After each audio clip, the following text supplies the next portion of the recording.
안녕히 주무셨습니까? 10월 4일 화요일 새벽 기도의 찬송가는 310장 하나님의 은혜로입니다. 함께 읽으실 말씀은 요한계시록 6장 12절에서 17절의 말씀입니다.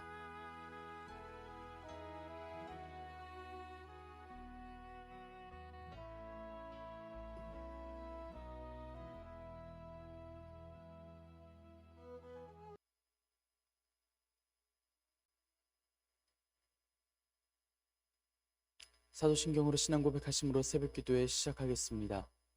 전능하사 천지를 만드신 하나님 아버지를 내가 믿사오며 그 외아들 우리 주 예수 그리스도를 믿사오니 이는 성령으로 잉태하사 동정녀 마리아에게 나시고 본디오 빌라도에게 고난을 받으사 십자가에 못 박혀 죽으시고 장사한 지 사흘 만에 죽은 자 가운데서 다시 살아나시며 하늘에 오르사 전능하신 하나님 우편에 앉아 계시다가 저리로서 선자와 죽은 자를 심판하러 오시리라.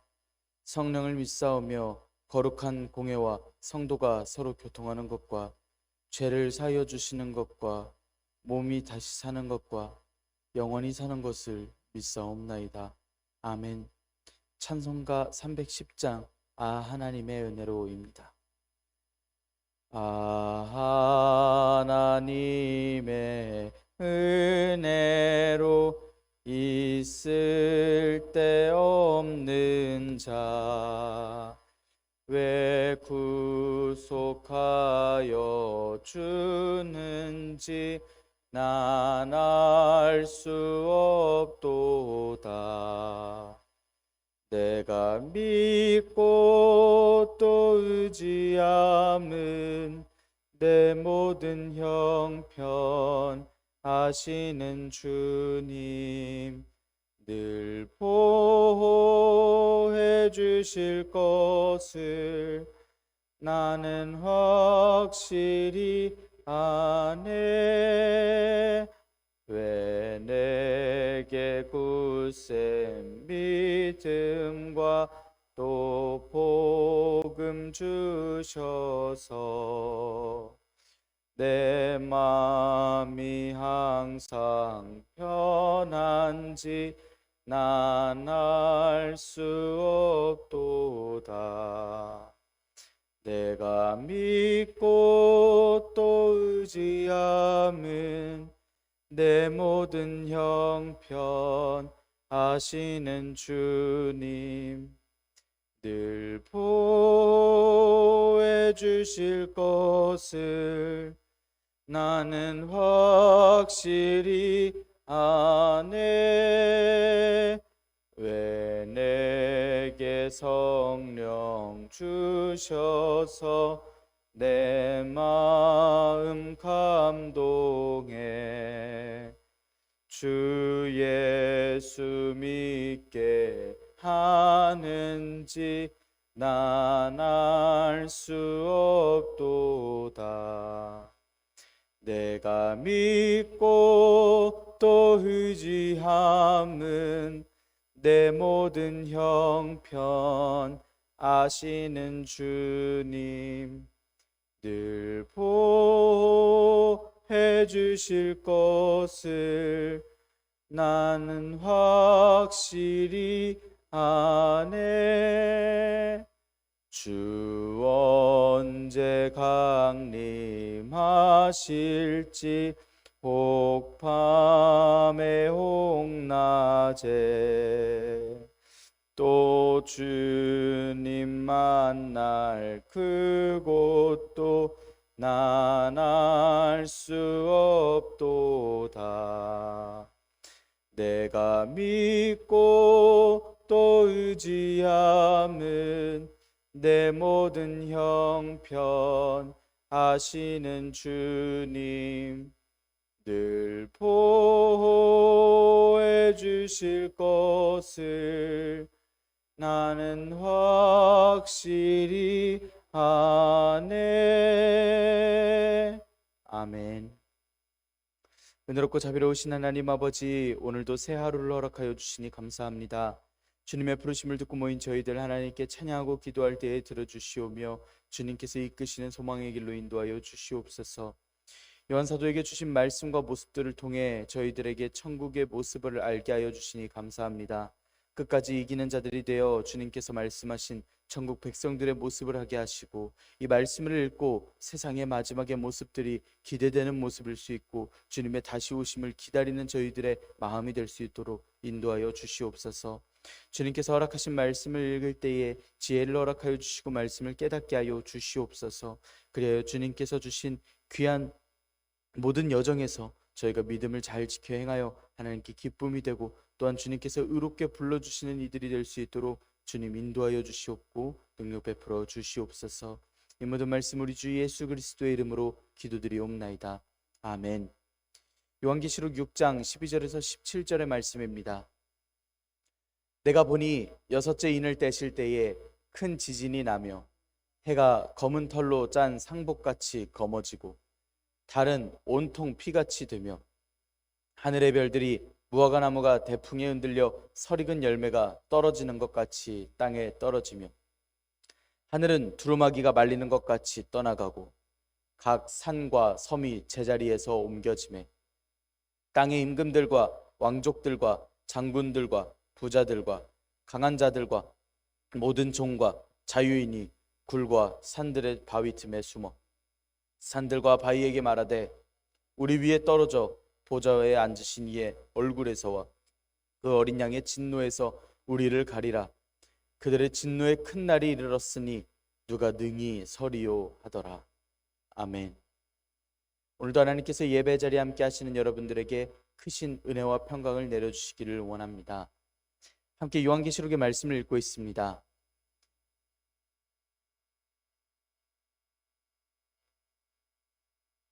반모섬에서 유배 생활을 하고 있는 요한 사도의 편지입니다. 이 내용은 소아시아 7교회의 행적을 칭찬하시고 결단하게 하시는 예수님의 말씀입니다. 교회는 예수님의 모습과 음성을 요한 사도를 통해서 듣고 알게 되었고 천국의 모습을 또한 그 음성을 듣게 됩니다. 천국에는 하나님의 보좌와 24장로와 네 생물과 또 보좌에 앉으신 하나님의 오른손 위에는 7인으로 봉해져 있는 안팎으로 썼던 두루마리의 그 모든 모습들을 보게 되었습니다. 또 이 두루마리를 떼기에 합당하신, 열기에 합당하신 예수님께서 이 두루마리의 인을 열고 계신 모습입니다. 애가와 애곡의 말씀이 될지 모르는 두루마리의 인을 예수님께서 하나하나 뗄 때마다 일어나는 그 일들을 요한 사도가 전하고 있습니다.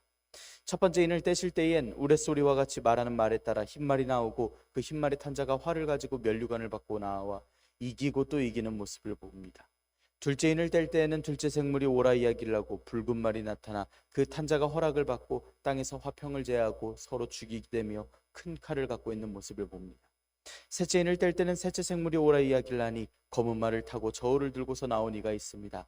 모두 세상을 심판하시는 모습이지만 아직까지 세상을 멸망시키지 않으시는 모습입니다. 또 넷째 인을 떼실 때에 청황색의 말이 나오는데 탄자의 이름이 사망이고 또 뒤를 따르는 음부가 함께 땅의 4분의 1을 멸망시킬 권세를 얻고 검과 흉년과 사망과 땅의 짐승들로서 그 세상 4분의 1을 멸망시키는 모습들을 보았습니다. 또 다섯째 인을 떼실 때에는 죽임을 당한 영혼들이 제단 아래에서 하나님께 탄원하는 이야기를 듣습니다. 그리고 여섯째 인이 떼어졌을 때의 일들을 오늘 말씀에서 전합니다. 말씀의 모습들이 세상에 멸망하는 모습들을 가리켜 이야기하시는 말씀들입니다. 하지만 이 말씀들이 우리에게 두려운 말씀이 아닌 우리에게 기대되고 기다려지는 말씀인 것은 우리가 오늘 주님의 말씀을 듣고 주님의 명령에 따라 이 세상에서 최선을 다하여 살아갈 때에, 믿음의 경주를 하며 살아갈 때에 주님께서 이루실, 주님께서 다시 오셨을 때 이루실, 주님께서 보여주실 주님의 나라를 우리가 기대하며 살아갈 수 있는 천국 백성들이기 때문입니다. 오늘도 우리가 주님께 순종하는 주님의 종들로서 이 말씀을 읽을 때에 주님께서 이루실 일들의 놀라움과 또한 기쁨과 찬양의 마음으로서 함께 말씀을 읽어나갈 수 있기를 원합니다. 12절의 말씀 함께 읽겠습니다. 내가 보니 여섯째 인을 떼실 때에 큰 지진이 나며 해가 검은 털로 짠 상복같이 검어지고 달은 온통 피같이 되며. 온 세상에 일어나는 대재앙과 심판의 대상이 되는 이들이 갖게 되는 아주 큰 공포를 보이는 그런 말씀들입니다. 여섯째 인을 떼십니다. 요한 사도가 이 모습을 목격하고서 말씀하는 말씀입니다. 인을 떼시기에도 이 두루마리를 펼치시기에도 합당하신 일찍이 죽임당하신 어린 양께서 여섯 번째 인을 떼셨을 때에 이 모습은 마치 마태복음 24장에서 나왔던 종말의 징조를 떠올리게 하는 말씀입니다. 이때에 요한 사도는 큰 지진이 나는 것을 보았습니다. 큰 지진이라고 이야기를 하는 이 지진은 그냥 땅이 흔들리는 정도가 아닌 갈라지고 흔들리는 파괴하는 지진을 이야기합니다. 출애굽기 19장 18절에서는 하나님께서 나타나시며 함께 있었던 지진을 볼 수가 있는 말씀이 있습니다. 또 이사야 2장 19절에서는 여호와의 날에 대해서 말씀을 할 때 사람들이 굴로 들어가서 여호와께서 땅을 진동시키려고 일어나실 때에 그의 위엄과 그 광대하심의 영광을 피할 것이다 라고 말씀을 하며 이 말씀과 일치하는 듯한 그 지진의 모습을 이야기합니다. 학개 2장 6절에서는 만군의 여호와가 이같이 말하노라 조금 있으면 내가 하늘과 땅과 바다와 육지를 진동시킬 것이요 라고 말씀하며 지진이라고 하는 말씀이 하나님께서 끝날에 나타나심 그리고 심판에서 보여질 수 있는 전형적인 모습이라는 것을 알게 하십니다. 이처럼 요한 사도는 세상에서 일어나는 큰 변화들을 구체적으로 눈으로 보고 귀로 들었던 그 모습들을 보여주면서 하나님께서 세상을 심판하시는 일은 하나님께서 세상에 보여주실 일이라는 것을 분명하게 묘사하며 말씀합니다. 또 요한 사도가 본 내용은 해가 검은 털로 짠 상복같이 검어지고 달은 온통 피같이 된다라고 말씀하고 있습니다. 원래 하나님께서 지으신 모습이 있습니다. 그대로의 세상의 질서들은 사람들이 열심히 과학으로 증명하고 있기는 하지만 이 모든 것은 자연이라고 부르는 저절로 이루어지는 것처럼 생긴 자체 그대로일 때 너무 완벽해 보이는 그 스스로 이루어지는 질서들처럼 보였습니다. 이 모든 것은 하나님께서 세상을 다스리시기 위해서 세상을 창조하시고 두신 세상의 질서들이었습니다. 그런데 이런 세상의 질서들이 기존에 알고 있었던 그 모습들이 전부 파괴돼 버리고 알 수 없는 일들이 세상에 일어나고 있습니다. 이 말은 세상의 종말에 가깝다라는 걸 말씀합니다. 이처럼 우주가 그 질서가 파괴돼 가는 모습입니다. 해가 검은 털로 짠 상복처럼 검어지고 피같이 되는 달로서 묘사합니다. 검은 털로 짠 상복은 물건을 보관하는 자루라는 뜻으로 쓰여 있는 원어인데 나중에 가서는 머리에 뒤집어 쓰는 옷감이라는 뜻으로 발전하는 물건이기도 합니다. 이것은 애도하고 탄원하고 엄격한 생활 규칙을 준수하면서 사는 사람들의 경건을 나타낼 때 쓰는 물건이었습니다. 그리고 이게 검은 자루라고 이야기를 하는데 이거는 원어로 염소의 털색과 같은 검은색 머리카락 같은 것을 이야기합니다. 검은 머리털로 한 천처럼 검게 변하고 라는 말씀은 마치 이사야서 50장에서 내가 흑암으로 하늘을 입히며 굵은 배로 덮느니라 라고 하는 말씀을 떠올리게 합니다. 또 달은 온통 피같이 됐다라고 이야기를 합니다. 달이 정말 붉은 일들이 하늘에서 목격되기도 합니다. 그런데 그것이 피에 새기고 그것을 올려다보면 어떨까라고 생각을 해봤는데 요한 사도는 지금 눈으로 직접 목격을 하고 있는 그 모습이 하늘에서 보고 있는 그 모습입니다. 그 색깔이 마치 피와 같이 붉은색이라고 또 그 달이 피와 같이 되었다라고 이야기를 하고 있습니다. 요엘서 2장 31절에서는 여호와의 크고 두려운 날이 이르기 전에 해가 어두워지고 달이 핏빛같이 변하려니와 라고 말씀하듯이 요한 사도가 지금 목격하고 있는 그 달의 모습과 꼭 맞아떨어지는 모습입니다.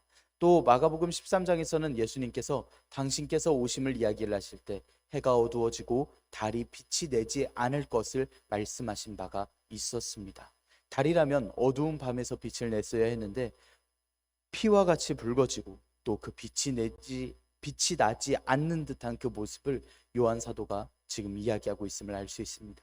13절의 말씀 함께 읽겠습니다. 하늘의 별들이 무화과 나무가 태풍에 흔들려 설익은 열매가 떨어지는 것 같이 땅에 떨어지며 요한 사도가 뵀었던 거룩한 보좌에 앉으신 하나님의 오른손 위에 있던 두루마리를 펴시고 또 인을 떼시기에 합당하신 예수님께서 그 여섯 번째 인을 떼셨습니다. 그 재앙은 지진, 해, 달이 몰락하는 그 모습을 넘어서 이번에는 하늘의 별들이 떨어집니다. 그 떨어지는 모습은 마치 무화과 나무에 있는 열매들로서 묘사하고 있습니다. 무화과 나무는 과실은 잎이 나기 전에 겨울에 나오는 무화과 나무의 열매입니다. 바람이 조금만 불어도 우수수 떨어지게 되는데 그냥 바람이 아닌 큰 바람에 흔들려서 열매가 우수수 떨어지는 모습입니다. 이사야 34장의 말씀에서는 하늘의 만상이 사라지고 하늘들이 두루마리같이 말리되 그 만상의 쇠자나무 포도나무 잎이 마름 같고 무화과나무 잎이 마름과 같으니라 라고 말씀을 합니다. 이 심판의 말씀과 오늘 함께 읽으신 여섯 인을 떼신 말씀과 이어지는 말씀, 그리고 같은 말씀처럼 보입니다. 마가복음 13장에서 예수님께서 다시 오실 것을 말씀하실 땐 별들이 하늘에서 떨어지며 하늘에 있는 권능들이 흔들리리라 라고 말씀하신 바도 있습니다. 해도 달도 변했습니다. 하늘에 있던 별들까지도 그 원래 있어야 했을 그 위치를 이탈하면서 세상에서 당연했던 것들이 전부 다 변해가고 있습니다. 고정되어 있던 것들이 전부 사라지고 움직이고 떨어지고 변해가고 있는 그 모습을 요한 사도가 보고 있습니다. 14절의 말씀 함께 읽겠습니다. 하늘은 두루마리가 말리는 것 같이 떠나가고 각 산과 섬이 제 자리에서 옮겨지매. 12절 말씀에서부터 계속되고 있는 여섯째 인 때문에 보이고 있는 우주에서 있는 대혼란의 말씀을 이어가고 있습니다. 이 말씀은 하늘의 모습을 먼저 이야기합니다. 마치 종이가 말려 들어가는 것처럼 이라고 표현하고 있습니다. 광활하게 펼쳐졌던 하늘이 두루마리 휴지를 말아 올리면 말려 들어가듯이 그렇게 상상해 볼 수 있는 그 모습으로서 말려 들어가고 있습니다. 이사야 34장 4절에서는 하늘의 만상이 사라지고 하늘들이 두루마리같이 말리되라고 하셨던 그 말씀이 그대로 또 보이는 듯합니다. 그 양피지라고 하는 그 두루마리라고 하는 종이는 끊으면 탄력을 받아서 말려 들어가는 그러한 힘을 가지고 있어서 이들은 이 모습이 눈에 훤히 보이는 듯 말씀을 묘사를 하고 있는데요. 우리가 생각을 할 때에는 마치 고무줄을 가운데를 끊으면 그 고무줄이 양쪽으로 딸려 들어가는 그러한 모습을 상상했으면 좋겠습니다. 그 중앙이 찢어지면 두루마리가 양쪽이 지탱하던 쪽으로 말려 들어가는 그러한 모습을 하고 있습니다. 하늘은 그렇게 찢어지듯이 떠나가고 있습니다. 하늘이 떠나가는 말씀은 베드로 사도가 베드로서 3장 1절에서 주의 날이 도둑같이 오리니 그날에는 하늘이 큰 소리로 떠나가고 물질이 뜨거운 불에 풀어지고 땅과 그 중에 있는 모든 일이 드러나리로다 라고 말씀하는 하늘이 큰 소리로 떠나가는 그 모습을 떠올리게 합니다. 그리고 또 생기는 변화는 각 산과 섬이 제자리에서 움직입니다. 대규모로 대륙들이 땅 지각에 변동을 일으키고 있습니다. 산과 섬이 제자리에서 옮겨진다라고 하는 그 어디에서라고 하는 원어는 원래 있던 자리에서 옮겨져 버렸다라고 하는 원어를 씁니다. 이 산과 섬이 원래 있었어야 할 위치에서 옮겨져 버렸다라고 아주 강하게 말씀하고 있습니다. 계시록 16장에서는 각 섬도 없어지고 산악도 간데 없더라라고 하는 그 말씀과 같은 말씀입니다. 이 말씀에서 이야기하고 있는 각 산과 섬의 이런 모든 이동의 모습들은 나훔 1장 5절에서 그로 말미암아 산들이 진동하며 작은 산들이 녹고 그 앞에서는 땅 곧 세계와 그 가운데 모든 것들이 솟아오르는도다 라고 하는 이 땅의 모든 산들이 또 땅이 변하는 그 표현을 떠올리게 합니다. 이 말씀을 알고서 쓴 것과 같은 묘사라고 혹은 그 같은 것을 알고 있는 이들이 같이 쓰고 있는 묘사라고밖에 생각할 수 없습니다. 이렇게 온 세상이 하늘도 땅도 온데간데 없이 바뀌고 말려 들어가고 떨어지고 위치를 이동하고 있는 중에 우리는 저 모습들을 봤으면 어떻게 반응했을까 한번 상상해 보았으면 좋겠습니다. 15절의 말씀 함께 읽겠습니다. 땅의 임금들과 왕족들과 장군들과 부자들과 강한 자들과 모든 종과 자유인이 굴과 산들의 바위 틈에 숨어. 제가 방금 드린 질문에 여러분은 하나님께서 주신 약속이니 기억하여 두었다가 저러한 일들이 하늘에서 생기고 또 땅이 변하는 모습들이 보면 하나님의 날이 나타났구나, 주님의 진노가 이 땅을 향하셨구나라고 훗날 찬양하며 꽤나 그 묘사가 비슷했다고 요한 사도를 대단하다고 생각하실 수 있고 또 주님의 오심을 기다려야만 함을 제가 여러분들에게 권면합니다. 15절에서 17절의 말씀에서는 심판의 대상이 되는 이들이 어린 양께서 진노의 날을 보이신 것에 대한 공포를 느끼고 있는 그 말씀을 이야기를 합니다. 우리는 이런 공포의 모습이 아닌 예수님의 오심이 하나님께서 이 땅에 보여주시는 이 모든 일들이 주님의 역사하심을 알고 이제 주님께서 역사하심을 기억하며 감사하며 우리가 받아들일 수 있는 그러한 시간들이 있기를 원합니다.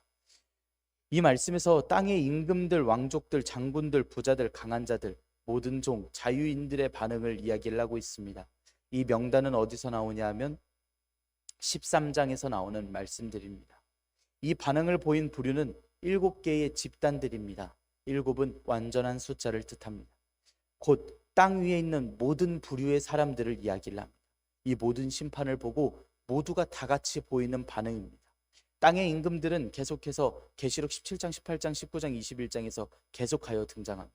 왕족들도 등장하고 권력자로서 예수님을 또 교회를 탄압하고 박해하던 당시의 로마 황제나 총독들을 가리켜 말씀하는 그들이 바로 땅의 임금들 그리고 왕족들을 이야기합니다. 장군들이라 이야기하는 이들은 천부장, 군단의 지휘관들을 뜻하고 군사를 책임지던 사람들을 이야기합니다. 부자들은 많은 부를 가진 사람들, 안락함에 충만해지고 또 당시 사회에서 존경을 받던 이들입니다. 강한 자들이라 함은 문자로 보면 겁이 없는 자들이라고 써져 있는 이들입니다. 이들은 심판의 겁을 먹고 굴과 산, 바위 틈에 숨는 이들이기도 합니다. 또 모든 종과 자유인들이라는 이들은 남의 아래에 있는 노예 계층의 사람들이고 아무에게도 속해져 있지 않은 사회의 계층들을 이야기합니다.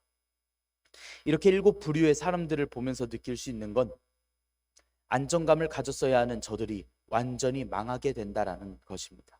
실제로 악과 그 세력들에게 예수님께서 진노하신 날은 두려움의 날일 수밖에 없습니다. 살면서 처음 본 광경이고 살면서 이런 일이 생겨선 안 될 것이라고 이야기를 하는 그 마음에 두려움이 생길 수밖에 없는 그 날입니다. 이사야 13장에서는 그러므로 모든 손에 힘이 풀리고 각 사람의 마음이 녹을 것이라 그들이 놀라며 괴로움과 슬픔에 사로잡혀 해산이 임박한 여자같이 고통하며 서로 보고 놀라며 얼굴이 불꽃 같으리로다 라고 말씀합니다. 말라기 3장에서는 그가 임하시는 날을 누가 능히 감당하며 그가 나타나는 때에 누가 능히 서리요 그는 금을 연단하는 자의 불과 표백하는 자의 잿물과 같을 것이라 라고 말씀을 합니다.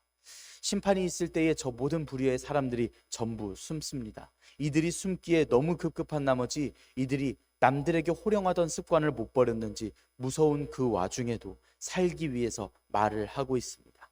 16절의 말씀 함께 읽겠습니다. 산들과 바위에게 말하되 우리 위에 떨어져 보좌에 앉으신 이의 얼굴에서와 그 어린 양의 진노에서 우리를 가리라. 이렇게 말씀합니다. 우리 위에 떨어져서 우리를 가려라. 이 말씀은 이스라엘의 죄, 곧 아웬의 산당간 파괴되고 가시와 찔레가 그 제단 위에 날 것이니 그때에 그들이 산더러 우리를 가리라 할 것이요 작은 선더러 우리 위에 무너지리라 라고 이야기를 하던 그 말씀을 떠오르게 합니다. 특히 말씀에서 산과 바위에게 이르되 라고 했던 말씀은 말하는 산과 바위에게 말하고 있는 그 직접 말하고 있는 듯한 이야기의 말투이고요.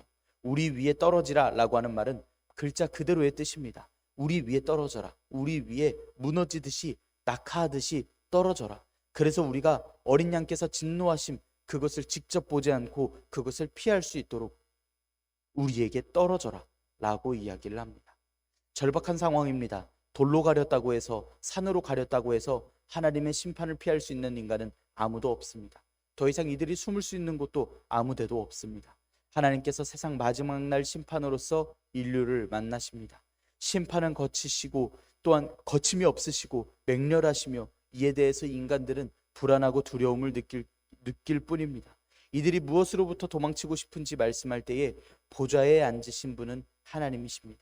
그리고 이 심판의 대상이 되는 사람들은 하나님의 얼굴에서 피하고 싶어 합니다. 누가 이랬었냐면 아담과 하와가 범죄하고 나무 사이에 숨어 하나님의 거룩하신 얼굴을 피했었습니다. 이들이 가장 두려워하며 소리 질렀던 것은 살려달라고 하는 이야기가 아니라 하나님의 얼굴과 어린 양의 진노를 안 볼 수 있게 해달라고 그 바위와 산에게 명령하고 있습니다. 이들은 죽기보다 하나님께서 임재하셔서 하나님을 마주 뵙는 것을 더 두려워하고 있습니다. 평화의 예수님, 사랑의 예수님께서 보이시는 진노라는 것은 어린 양께서 보이시는 진노라고 하는 것은 뭔가 사람들의 머릿속에 그려지지 않던 그림입니다. 하지만 장로가 말씀을 전하여 줬듯이 예수님께서는 유대의 사자이십니다. 사자의 모습으로서 당신의 무고한 죽음에서조차 온유하셨던 그분께서 이제 세상을 향하신 진노를 보여주시고 계십니다. 17절의 말씀 함께 읽겠습니다. 그들의 진노의 큰 날이 이르렀으니 누가 능히 서리요 하더라. 이 말씀은 심판의 대상인 이들 중 그 누구도 예수님의 진노를 견딜 수 없다라고 하는 아주 무서운 공포와 고통을 표현하고 있습니다. 진노의 큰 날은 요엘서 2장에서 말씀하였듯이 크고 심히 두려운 날입니다. 이 진노의 날은 사실 계시록과 요엘서에서만 나오는 것이 아닙니다. 모든 선지서에서 아모스, 오바댜, 하박국, 스바냐, 스가랴, 말라기, 역대하, 시편, 이사야, 에가, 에스겔 등 진노의 날, 심판의 날, 여호와의 날로 말만 다르게 이야기를 하면서 계속하여서 하나님께서 전해주셨던 말씀들입니다. 여호와의 날은 마태복음, 고린도전서, 데살로니가전서, 베드로후서에서 주의 날 혹은 그리스도의 날이라고도 표현을 합니다. 이 날은 예수님께서 다시 오심을 가리켜 하는 말씀입니다. 예수님께서 진노의 날, 다시 오시는 그날 다시 오셨습니다. 누가 능히 그 앞에 설 수 있겠습니까? 인간 중 그 누구도 없습니다. 계시록 7장 9절에서 나온 각 나라와 족속과 백성 방언에서 능히 셀 수 없는 큰 무리와 손에 종려나무를 가지고 보좌 앞과 어린 양 앞에 서 계신 것과 정반대의 말씀을 이야기를 합니다. 이 무서운 세상의 변화와 땅 가운데의 일을 목격한 이들의 다급한 절규는 이미 구약에서 또한 신약의 말씀에서 계속하여 들려졌고 계속하여 경고되었던 말씀들입니다. 나홈 1장에서는 누가 능히 그의 분노 앞에 서며 누가 능히 그의 진노를 감당하랴 라는 말씀과 말라기 3장에서는 그가 임하시는 날을 누가 능히 감당하며 그가 나타나는 때에 누가 능히 서리오 라고 하는 말씀들을 떠올리게 하는 이 모습입니다. 그리고 이 진노의 큰 날은 7 나팔과 7 대접의 환상들을 통해서 더욱더 구체적이게 말씀 중에 보여지고 또한 요한 사도가 묘사하는 그 모습들을 볼 수 있게 됩니다. 소아시아 7교회는 진노의 날에 대해서 이렇게 알고 있고 또 교회의 모습으로서 모여 있는 것이 예수님께서 다시 오심을 기대하고 있는 교회들입니다. 모든 교회, 오늘날의 우리들 또한 이를 알고 모여 있으며 함께 주님의 날을 준비하고 찬양하고 예배하고 예비하고 있습니다. 최후에 어떻게 될지를 듣고 있고 그렇기 때문에 무서운 중에서도 교회에 당하는 일들, 외부의 일들, 내부의 일들, 그리고 미지근해진 그들의 신앙마저도 전부 다 이겨내고자 합니다. 세상을 이기고 버티고 살아남고 참고 견디는 소아시아 7교회의 모습들은 이 모든 편지의 말씀들을 읽으며 이들이 다시 한번 마음에 결단해야 할 내용들입니다. 인류 모두에게 심판이 올 것입니다. 하지만 이 7교회는 그리고 오늘날 말씀을 알고 주님께서 오심을 기다리고 있는 모든 교회들은 그 가운데에서 하나님께서 보호해 주실 것에 대해 확실히 알고 두려울 수 없습니다. 7교회는 이 땅 위에 있는 백성들입니다. 말씀에서 이야기하는 7부류, 모든 부류에서 벗어나지 않습니다. 하지만 7교회가 이 말씀을 들을 때, 심판과 재앙에 대해서 이야기를 들을 때 저것이 우리의 훗날에 있을 내용이다라고 알았을 것입니다. 하지만 불안해하지 않습니다. 7교회가 믿고 의지하고 있는 교회 위에 거니시고 계신 예수님께서 계심을 교회는 알고 있기 때문입니다. 이들이 오히려 소망으로 두고 있는 이 계시록의 말씀은 이긴 자들이 되고 남은 자들이 되라고, 그리하여서 이 무서운 환난 중에서도 하나님의 보호하심이 있음을 알라고 하시는 말씀을 이 교회는 듣고 있습니다. 사랑하는 성도 여러분, 오늘날 하나님께서 이 말씀을 저와 여러분들에게 허락하여 주셨습니다. 이긴 자들이 되라고 하셨습니다. 성령님께서 말씀하시는 그 음성을 들으라 이야기를 하셨습니다. 우리는 주님께서 주신 말씀을 가지고서 이 모든 일들 중에 우리가 버티고 이기는 자들 되어야 합니다.